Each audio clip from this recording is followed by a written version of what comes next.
It is that time of the year again.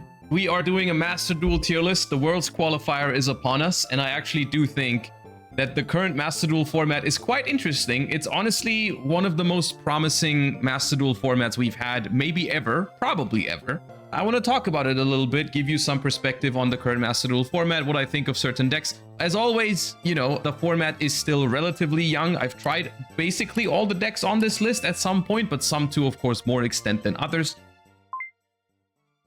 Yeah, the categories we're going to use today is the absolute best decks in the game, which are, well, the best decks in the game, and then decks that are just good, decks that are all right, then decks that are more roguish, and then decks that you can play, but you would be playing for fun if you are playing those in the World's Qualifier, but yeah.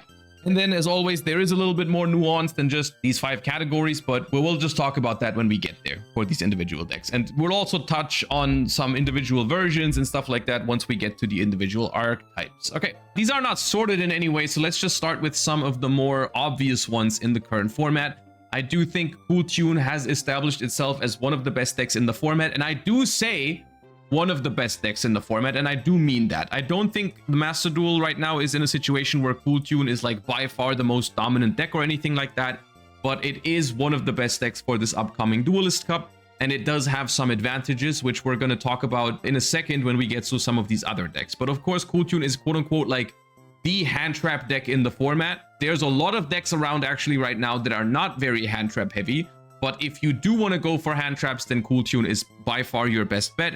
It does have some weaknesses in Master Duel as opposed to the TCG and OCG. There's no Fedralis Harmonia. That is somewhat of a big deal because Fedralis Harmonia is, of course, a phenomenal card. But there are replacements for it. You can play Ghost Ogre. That card is okay in Master Duel right now. You can play Psyframes. There's ways to replace the Fedralis Harmonia in the deck. And overall, the deck is pretty good. But there are a couple of strong counters in the format, which we are also going to talk about. So yeah, Cool Tune is pretty strong, and there's that. For me personally, Cool Tune is a deck that I think is very, very good in the early stages of the World's Qualifier. I think I do expect to play a little bit of Cool Tune myself on the Friday, just because you get quick games in on day one, and you don't get like, you don't lose automatically when you lose the coin toss to some of the crazy combo decks in the format, which would be the case if you were playing something like Sky Striker or Branded, which are decks that I also really like. But on day one, I think it's probably better to play something with a little more like consistency and hand traps and stuff like that. And Cool Tune does that the best by far. Speaking of Sky Striker, a lot of you guys are probably waiting for my opinion on Sky Striker, so we might as well get it out in the beginning. I think Sky Striker is a good deck in Master Duel right now. I personally, even though I love this deck, would not put it in the best decks category. This deck has very polarizing matchups, unfortunately. You are going to have a wonderful time if you queue into Cool Tune all day. It's a really fun matchup to play from the Sky Striker perspective, and it is good for you. So you're going to have that advantage. However, there are a couple of problematic matchups in the game right now. Any combo deck that you go second into, you usually have a bad time. You know, your Elf Nodes, your White Forests, your Magnet Warriors that can end on Naturia Beast or something like that. Like, all of those decks are really, really tough matchups for Sky Striker. And just from my experience from previous Duelist Cups and Worlds Qualifiers, people play these decks in Master Duel. You're going to run into these, you're going to lose coin flips, you're going to have a bad time, which is why I personally wouldn't recommend Sky Striker for the early stages. Like in the first couple, like 1,000 points, I wouldn't play Sky Striker. I think Sky Striker is a great deck to pick maybe on the later stages when a lot of the good players maybe are playing Cool Tune and you notice that you're playing against a lot of Cool Tune.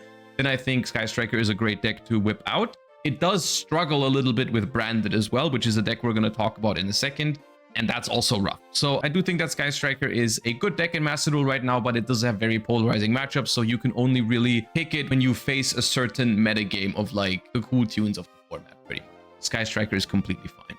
Speaking of Branded, I do think Branded is rivaling Cool Tune, if not even better than Cool Tune, for the best deck in the format. I am a big fan of the Branded deck right now in Master Duel. I think Branded has, as opposed to Sky Striker, a very, very, very balanced matchup spread. It does have a decent matchup into Cool Tune, although not quite as good as Sky Striker. It's slightly worse into Cool Tune than Sky Striker, but still favored. It's got a good board going first. It's resilient to a lot of the hand traps in the format. And with Super Poly and Droplet and Fallen the Virtuous and stuff like that, and Fuwalos in your deck, there's like no auto losses going second, except if it's like an actual FTK that you're going second into and they just pull through a Fuwalos or something like that. But I do think Branded is making some really good points at actually being maybe the best deck in Master Duel. The thing with Branded is that, and this is specific advice for like the Worlds Qualifier, I can imagine Branded being a very exhausting deck to play for all 3 days of the Worlds Qualifier. So once again, I do think it's something that, you know, maybe I'll be saving it for like day 2 or day 3 because, you know, timer issues. And also at the very high level, once you get to the later stages, if you're playing high quality Branded mirror matches or Branded versus Sky Striker, Branded versus Draco Tail, those matchups are exhausting. And this deck needs a lot of practice. You need to be quick with your decisions, otherwise the timer is going to be a huge issue. But if all those things are done correctly, I do think Branded is a very, very strong deck in Master Duel right now, and I do expect to play it for a decent amount in the second stage. A deck that is relatively similar to Branded is Branded Draco Tail. Now that, you know, the Branded cards are in Master Duel with Fallen of the White Dragon and Fallen of the Virtuous, this deck is heavily influenced, of course, by those Branded cards. And it is also a really good deck in the format. This deck was regarded as the best deck in the TCG format. That's probably closest to this current format, which was without Cool Tune, but all the rest was pretty similar. It's YCS Dortmund format, basically, where it was a lot of Draco Tail, a lot of Radiant Typhoon. This deck is good. My issue with this deck is that it does struggle with inconsistent hands sometimes, because you play the trap cards, you play some engine requirements, you play a lot of like spell cards that you don't always want to draw with your 5 manas and stuff like that. But overall, the way I look at the comparison between Branded and Draco Tail Branded is I think Branded is a better deck into most other matchups, with the only exception of the mirror match. Because Branded Draco Tail, I think, has an edge over pure Branded with the use of mainly Draco Tail Sting. And also Draco Tail Horn being able to out the fusions if they ever put them in attack mode. Draco Tail Flame is obviously also a good card, but mainly it's just looping Sting over and over and over again. That's a really, really good win condition against Draco Tail. So when Branded Draco Tail goes first and actually resolves the full combo, it makes a stronger board than Branded, and it makes a board that's really hard for Branded to break. So in that specific matchup, I think Branded Draco Tail has an edge. But in other matchups, I think Branded is usually the better deck. And it's, for example, also going second into Cool Tune, Branded is better than Branded Draco Tail, because there's a much higher chance that the Cool Tune player just looks at your hand with Branded Draco Tail. They see like an Urgula, they see a Draco Tail trap, and it's much easier for them to outplay the rest of your hand. So the Cool Tune matchup is harder for the Draco Tail cards than it is for Branded, which is why I think overall Branded is probably the better deck. But I think Draco Tail is a good call if you just run into a lot of Branded and you want to play something that's a little better into that. I think Branded Draco Tail is good for that. And these are, I think, the best 3 decks in the format right now. We're going to talk about some other decks that I think are absolutely viable contenders in the format right now. But I think this is what's shaping up the metagame. I think this triangle up here is the 3 best decks in Master Duel right now. And I think it's Branded beats Cool Tune. Cool Tune is better against Draco Tail. Draco Tail is pretty good against Branded. I think that's the little triangle that we have at the top. And then the rest of the format is going to revolve around those dynamics. So a deck that I've been getting a ton of questions about recently is Radiant Typhoon and also Radiant Typhoon Zodiac. I do think these 2 decks are different, but they are both viable for this upcoming or for the current Master Duel environment. They're both pretty solid. With the introduction of the Fallen and the Virtuous, that was a huge boost to Radiant Typhoon in general. And also the introduction of Zodiac, Ratpier, and Broadbull to the format again spawned a hybrid of these 2 decks. Personally, I think Radiant Typhoon is in a pretty good spot and actually is a deck that is maybe up for contention to be the 4th deck up here. I do think Radiant Typhoon has a pretty balanced matchup spread against all of these decks up here. It has a very good chance at beating Branded. It has a good chance at beating Cool Tune, even going second with all the board breakers and draw spells. And it can also beat Branded Draco Tail with the right hand. And going first, it makes a really strong board. So I think there's a strong case to be made that Radiant Typhoon is very well positioned in the current format. That being said, I've played both of these versions, and I think the version without the Zodiac cards is better. Yes, the Zodiac cards make your going first even stronger. However, I don't think Radiant Typhoon needs this exactly, and I also think that they don't strictly make your going first better in every way, because they do add a couple of weaknesses into your deck that you don't have if you were playing pure Radiant Typhoon. For example, Mul Charming Fuwalos hits you now, which is a card that's not very good against Radiant Typhoon, but becomes very strong when you start with normal summon Ratpier.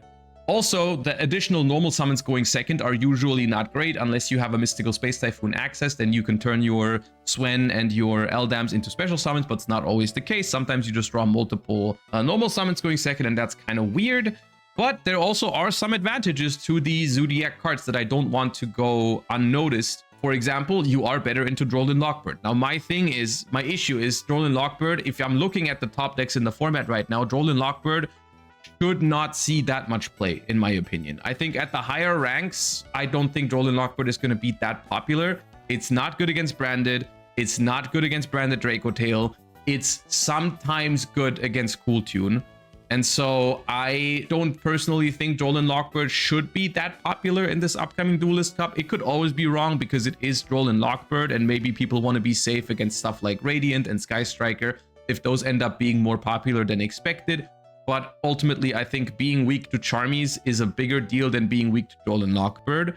So that personally would be a reason for me to play the Zodiac cards. If everyone was playing Droll and Lockbird, then yes, probably better to go with the Zodiac cards over the pure version of the deck. But they are, all things considered, I think they're relatively close in power level. I personally just prefer the pure version because I want to make room for the Board Breakers and the Sheenas. I think those are the cards that make Radiant Typhoon good.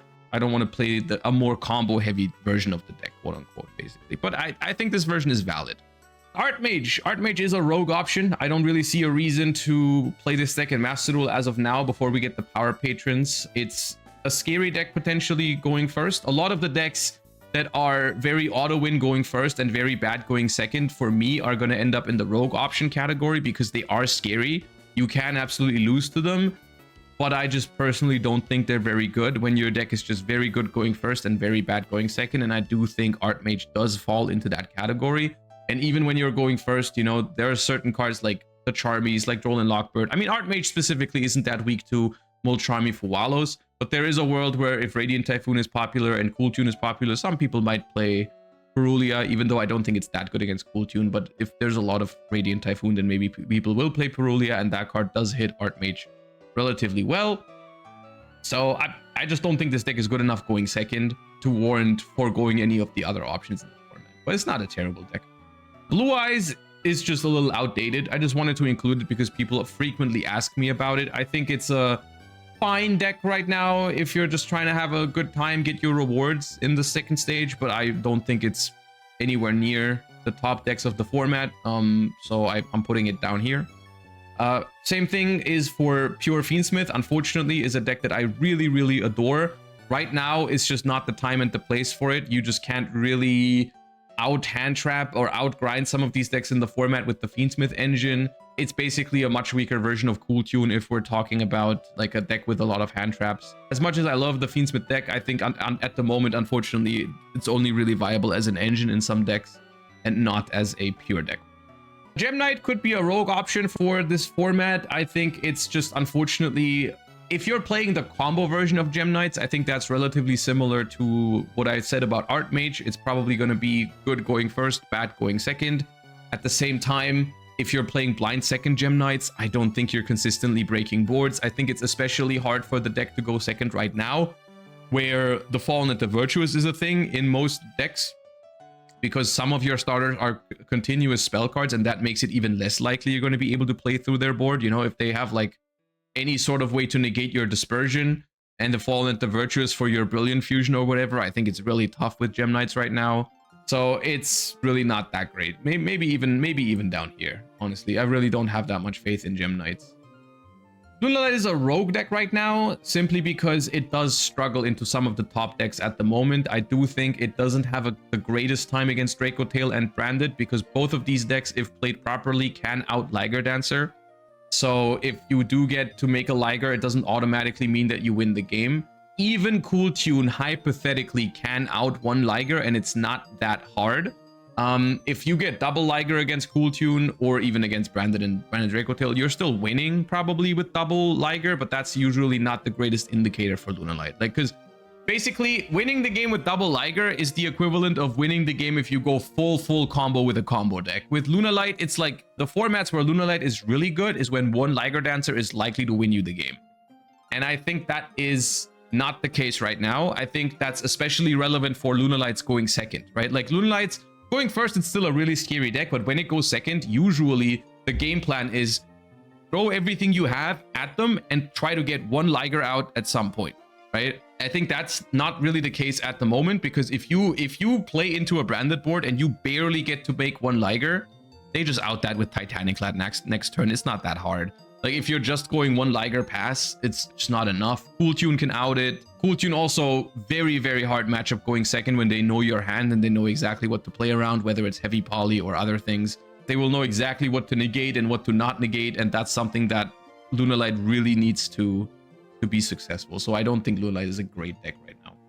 Malice is still a scary deck. I don't think it is particularly strong right now, just because it is kind of like an inconsistent pile of cards, but it still has very good non-engine with Dominus Impulse, and Bestials are okay this format, I think. Bestials are good against Branded, decent against Branded Draco Tail, good against Sky Striker. So I think Bestials are valid right now, which makes Malice a little bit better if it gets to play those, and it doesn't really care about those on the other side. I think Malice can do okay. It's got a solid matchup against Striker. If you go first against Radiant, you're going to have a good time as long as you don't break, but that is a big if in Master Duel right now, because they basically hit the consistency to shreds in this deck, which is really annoying, especially when you're playing through Cool Tune hand traps and you have like suboptimal cards in your deck. Instead of drawing an actual starter, you have to go through cards like, I don't even know what they play right now, Signet Mining, a Chi-Chi or whatever. Like those cards are really telegraphed for your opponent to negate, and then it makes it harder for you to extend. So it still has scary non-engine, it still has Dimension Shifter, so I can't put it too low, but I don't think it's higher than that at the moment. Mitsurugi is still all right in Master Duel. Kind of just struggles with, like, basically you have to choose, you have to pick your poison. You either play pure Mitsurugi, and that's just kind of like, it's crazy to say, but it's almost like too fair. I think going first you're going to be fine if you do get to resolve your combo, but going second is rough. Also, the fact that Super Poly is very popular is hard for pure Mitsu, because if they Super Poly like your Futsu and your IP Masquerena, that's sometimes really annoying. Yeah, and then what's left is basically playing Mitsurugi hybrids, and I'm just not a fan of those in the format right now. I think if anything, you would want to play pure Mitsurugi, but with one prayers, your grind game is non-existent, and grind game is really important when we're looking at decks like Branded Draco Tail, Radiant Typhoon, and Sky Striker. Like, you really need to have good grind game, and Mitsurugi just doesn't have that anymore, and the hybrids are just more all-in than what I would like. So yeah, Stun is playing for fun right now. You're just losing going second every time, winning going first a lot of the times probably, but realistic, even going first, like, I don't even know what stun version is the best, because you get Fallen at the Virtuous and you just cry because they just remove your floodgates one after another. So I mean, and also fun is a weird, I do realize now that this is a weird category to put stun in, but realistically you don't have any chances of doing well with stun, I think, which is good. That's good news, I guess. But yeah, I do realize it's an insane sentence. I do feel the same way about Tear Elements. I just can't bring myself to like Tear Elements in its current iteration in Master Duel. It just feels way too gamba for me personally. I'm not a fan of it. I don't think it's consistent. It's basically just a combo pile of incohesive cards. Not really a huge fan of it. Mermail is a rogue option probably at best. It does fall into this similar category. It does have better going second, I would say, into something like Cool Tune, because some hands can be really annoying for Cool Tune to deal with because you're sending stuff for cost. That is something that they can not really easily prevent. So the Cool Tune matchup is probably doable for Mermail. However, I don't really see it consistently playing into boards from Draco Tail or Branded Draco Tail super well. Going first, it's still super scary if your opponent isn't on Droll Lockbird, which, like I said earlier, shouldn't be in that many decks.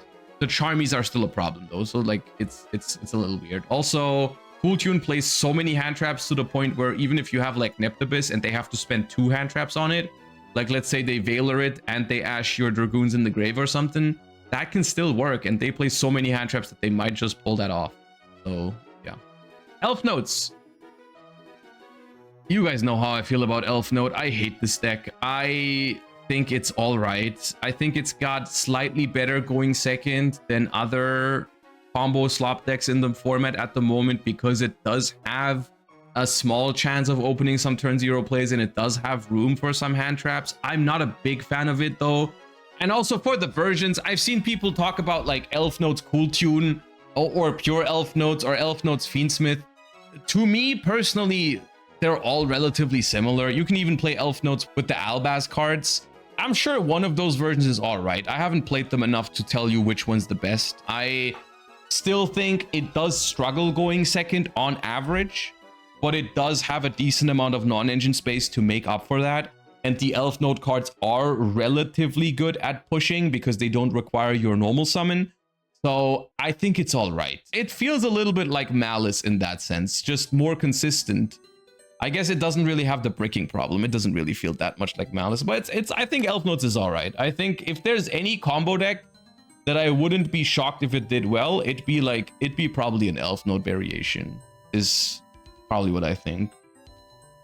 It's just better Malice. Maybe it's just better Malice because it's more consistent, but it follows the same play pattern, right? It's like go first, try to make a board that literally just wins the game, play through hand traps like it's nothing if you draw a couple of starters, and then going second, you try to like activate a Charmy or activate hand traps to stop your opponent and win the game based off of that. It's very classic combo pattern, which I'm usually not a fan of, especially when there's other options in the format that aren't like this.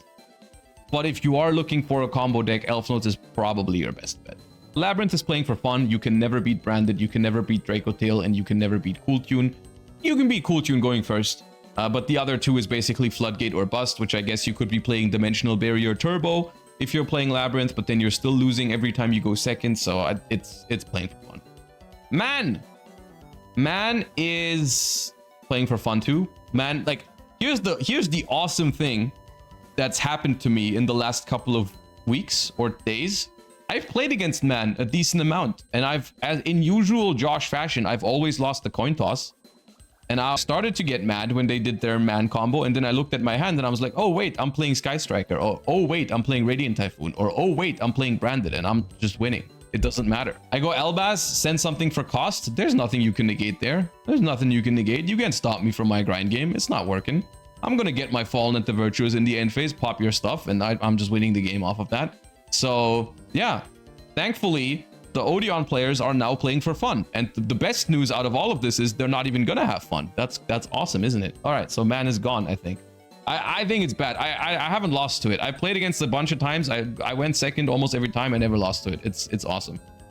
Memento. Memento is an awesome deck that I always have a soft spot for Memento in my heart. I love this deck, but I don't think it's the best time for it. It does probably struggle going second into some of these decks in the format right now.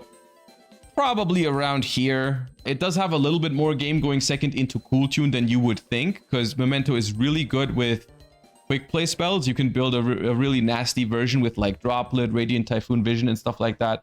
That's really hard for Cool Tune to actually control when you go second. I do think the other matchups are rough though for Memento. It's a fun combo deck though. I think this one is probably my favorite combo deck of the format. Let's say it like that. Not the strongest one, but my favorite one. I do think Memento is awesome, especially in its pure form.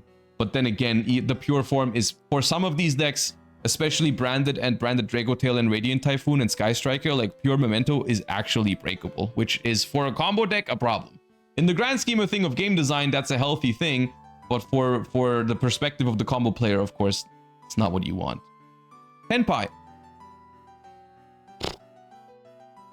He's here at max. It's just not consistent enough. You're gonna have a terrible time against Cool Tune because they just have more. Dude, Cool Tune just plays like 3 times as many hand traps as you play starters, which is crazy. And yeah, you can break the Cool Tune board, but there's no way. Like, they're gonna look at your hand, they're gonna see it's Tenpai. You already have like a high chance of bricking. You're not gonna draw a play for turn because they resolve Q. And then yeah, you can break their board, but they just hold follow up and then like Ash your one starter or Veiler it or whatever. And it's just not going to be good. I guess you can farm some other decks. Like, you genuinely could be farming decks like Sky Striker, like Radiant Typhoon with stuff like Lightning Storm, Feather Duster, and then like a dodge. Yeah, those you might have a solid matchup into rogue decks. Might even have an okay time into Branded Draco Tail. If that's your like approach, like activate Duster or Lightning Storm and then chain Droplet or something. Yeah, you can beat Draco Tail with that sometimes if they don't, but then they still go Secretarion with the thing, and then you need another breaker for that. But Tenpai can pull that off.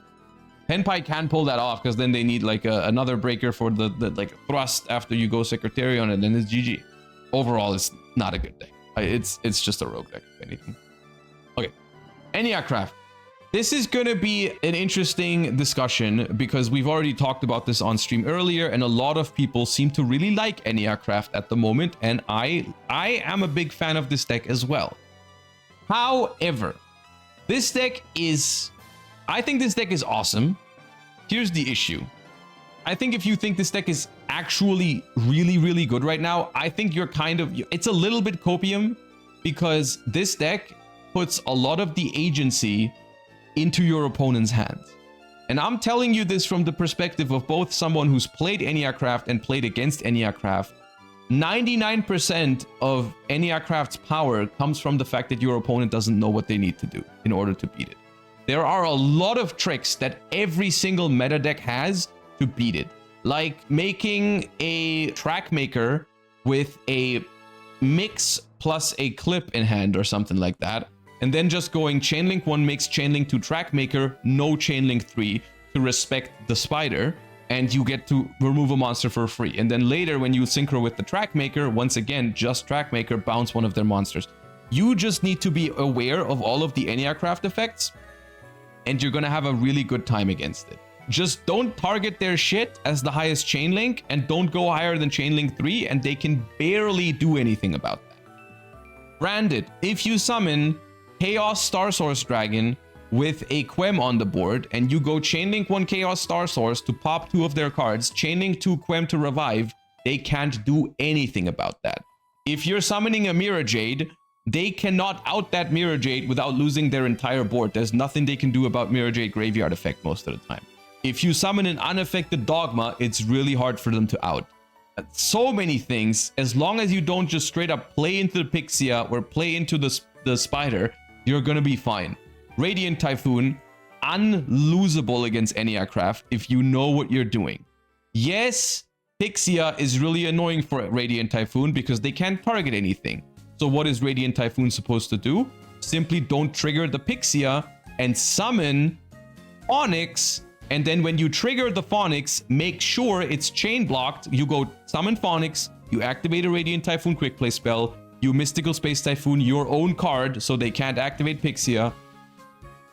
And then on the new chain, you go Chainlink 1 Phonix, Chainlink 2 Radiant Typhoon spell in your grave, put 2 of their cards back into the deck. They cannot do anything about that. And if they try to play around it by flipping the Pixia up themselves with one of the spells in the graveyard, all you have to do is summon the Phonix and attack the Pixia. And then you can target stuff again. So all I'm trying to say is this deck is awesome, and I do have a lot of fun with it whenever I play it. But if people actually know how to play against it, it's really not that good. It's really not that good.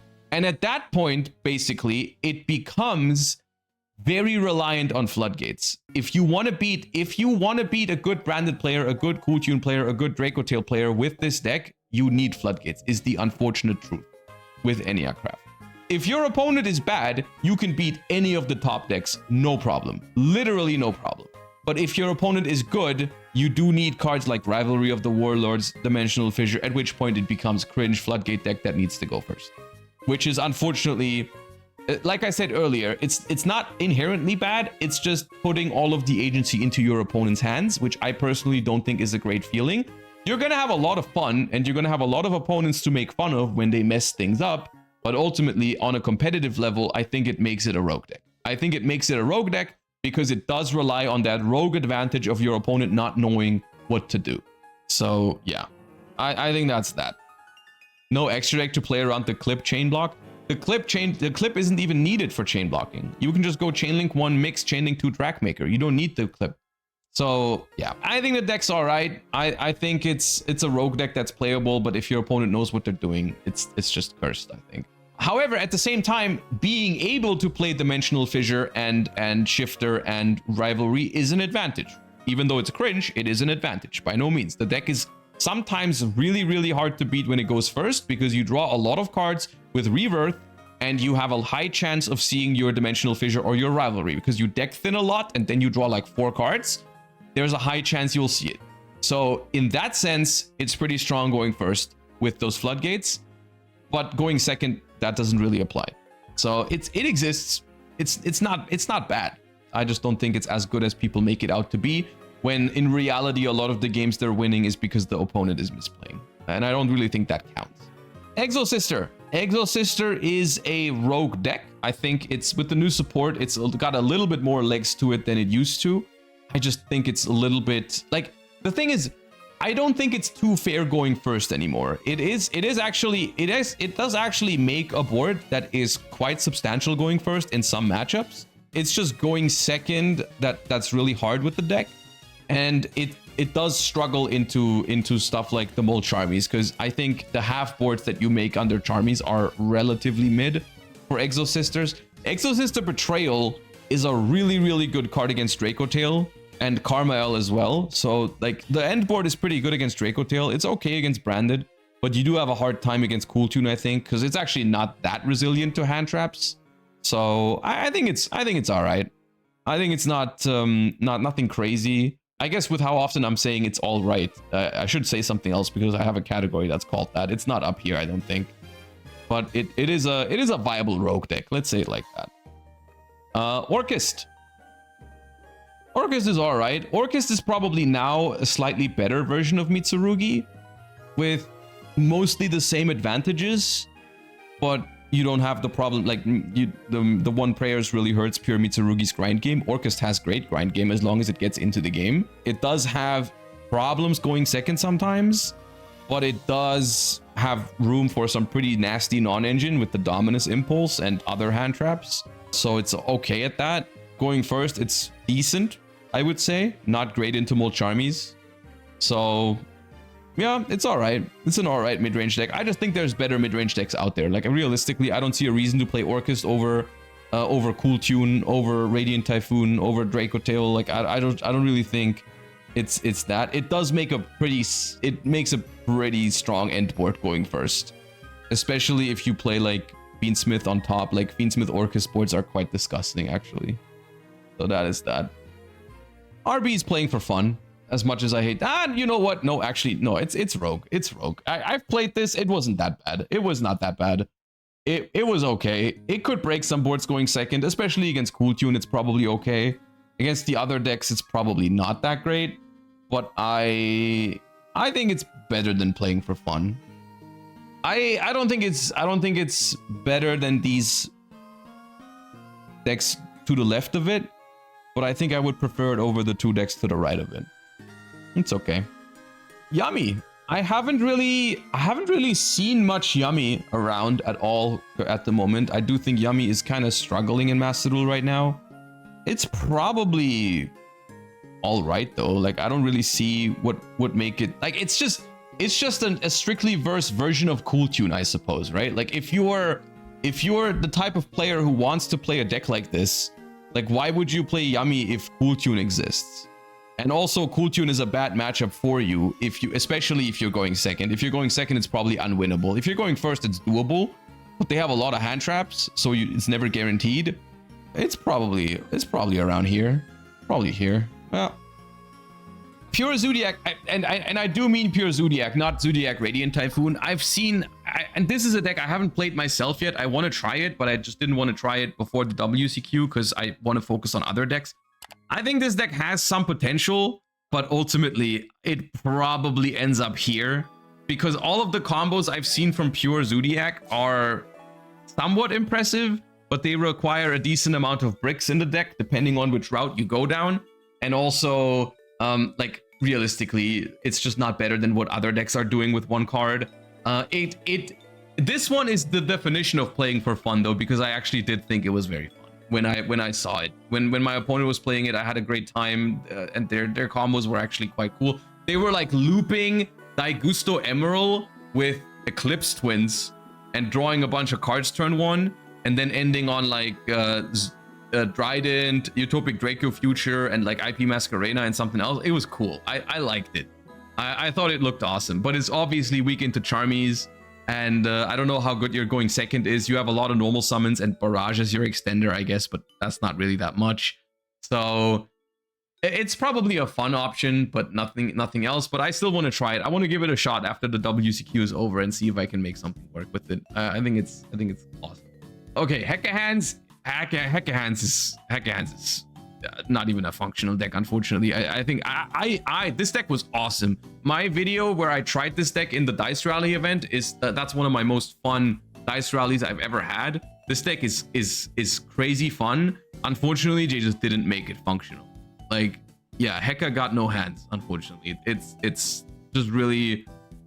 This deck is like, it feels like it's made either to be splashed in other illusion decks, which we don't really have right now, or it's just made for lower power formats, like when you play an event with custom rules, or I don't know, Genesis format or something like that. But it's just not made to be a competitive Yu-Gi-Oh deck in Advanced Constructed, I don't think. A lot of people really like the Magnet Warrior deck, and I don't get it. I really don't get it. I think it's all right, but I just don't think it's doing anything special that is not exactly the same with a different flavor than what Elf Note is doing or Mermail is doing or whatever. Maybe that's just me being a combo hater, but I just didn't think it was ever better than other combo decks around. Like, I don't know. It's, I guess, slightly better going second because of the circular, but I just can't bring myself. Like, I've been going first against this deck, and it's not really... It can beat Cool Tune. I'll give him that.